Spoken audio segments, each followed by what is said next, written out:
If your money feels tighter than it should, even though you're not reckless, this video is for you. In this video, I'm going to show you 7 things I stopped buying, not to cut back or feel deprived, but to remove the quiet money drains that weren't improving my life. I designed systems to remove friction, and the biggest insight I've learned is this. Most financial strain doesn't come from big mistakes. It comes from small automatic purchases that don't actually add value. Number 1, impulse upgrade purchases.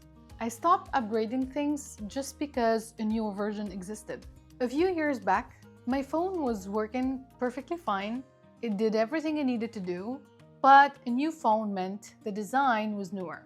The camera was slightly better. Nothing I actually needed, just subtle upgrades. So I upgraded. The excitement lasted maybe a week. That new feeling, peeling the plastic off the screen, that small rush when you open the box and think, this feels good, and then it faded. I wasn't happier. I was just back to my normal level of happiness. Psychology calls this hedonic adaptation. The idea that we adapt very quickly to positive changes, especially material ones, and then we're back to our regular baseline. What used to feel exciting becomes normal. That's how the cycle starts. Not because you're irresponsible, but because your brain is wired to normalize things. So it starts scanning for the next subtle upgrade. It's like a treadmill. You keep moving, you keep upgrading, but emotionally, you're standing still. I'm curious, what's one upgrade that you've made that didn't actually change your day-to-day life? 2, saying yes by default, especially when it came to plans. Dinners I didn't really have the energy for. Last-minute plans that sounded fine on paper, but didn't actually match how I wanted to spend my time. Saying yes because it felt easier than explaining, because I didn't want to be the difficult person. And what I realized is that this kind of spending wasn't about enjoyment. It was about avoiding discomfort. But the biggest shift wasn't just financial. It was also realizing how precious my time actually is. Every time I said yes to something that didn't align, I wasn't just spending money. I was spending my energy, my attention. And once I saw it that way, the trade-off became clear. So I made a small shift. Before agreeing to plans, I started asking myself one question.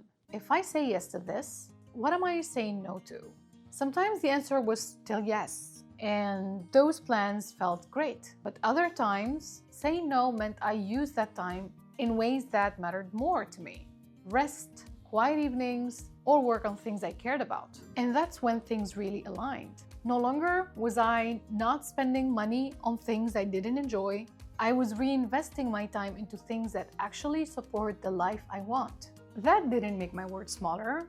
It made it more intentional. Convenient spending from emotional fatigue. After long days, spending didn't feel like a decision.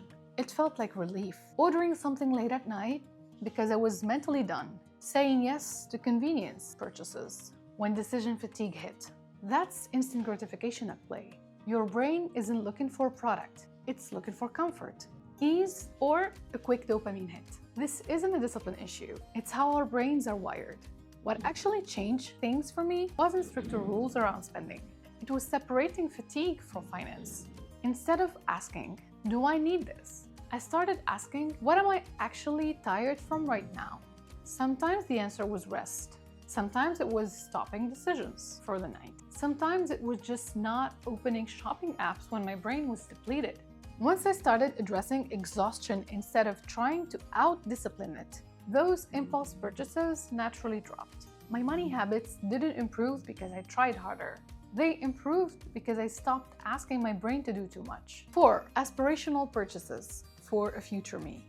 I stopped buying things for a version of myself I hoped I'd become. Things like productivity tools for habits I didn't have yet, or clothes for a lifestyle I wasn't actually living. For example, I bought yoga clothes and a mat in a burst of motivation before I'd even committed to doing yoga. Very optimistic version of myself.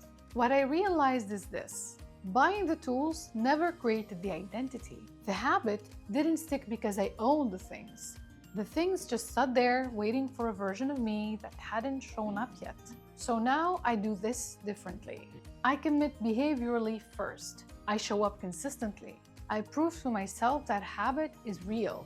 Only once the habit exists do I commit financially. And when I do upgrade, it actually feels supportive, not aspirational.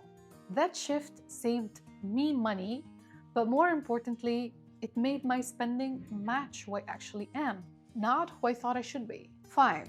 Trend-driven seasonal items.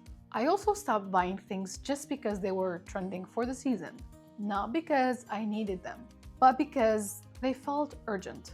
Seasonal decor I already owned versions of, or trend colors that didn't actually fit my style. What I realized is that trends don't create value, they create pressure. They make you feel like if you don't buy now, you're missing something. Hello, FOMO. Once I noticed that pattern, stepping out of it felt surprisingly freeing. I stopped asking, is this the right thing right now? And started asking, will I still want this when the season is over? That shift didn't make life feel boring. It made my spending calmer and my style a lot more consistent. 6. Backup versions of things I already own. I stopped buying duplicates, just in case. For example, planners, and don't get me started on water bottles. I wasn't more prepared, nor more hydrated for that matter. I was just managing more stuff and clutter. Research shows that clutter increases stress and cognitive overload. But this doesn't just apply to physical spaces. Financial clutter works the same way. When you have too many small purchases spread across your life, your brain has to process more than it needs to. You're more likely to forget what you own, and you're more likely to spend again. Not because you need something, but because it feels easier than sorting through what's already there. So when I stopped buying backup versions of things I already owned, it wasn't about minimalism as an aesthetic. It was about reducing the mental noise that quietly drives unnecessary spending. When I chose fewer, better things, my mental space felt lighter, not restricted. Number 7, overcomplicated life with helpful purchases. I also stopped buying things that promised to simplify my life, but actually made it more complicated. On paper, they looked helpful. In reality, they added steps, gadgets that needed an app, like vacuums that clean by themselves, that require constant monitoring. What I learned is that a lot of these simplifying purchases weren't actually making my life easier. They were just giving me more to manage. When something requires fewer steps, people are more likely to follow through. And financially, that matters, because every extra thing you have to manage adds friction. And friction is what makes people avoid their finances altogether, overspend, or give up entirely. So now, when something promises to optimize my life, I ask one simple question. Does this actually reduce effort, or does it just move the effort somewhere else? None of these changes felt like sacrifice. They felt like alignment. Financial minimalism isn't about doing less for the sake of it. It's about doing what actually improves your life and letting go of the rest. I have another video you really like. I link it here. If this way of thinking about money feels calmer and more realistic for you, this channel is all about personal finance without pressure, fewer rules, more clarity. You can subscribe if you want more of that in your feed.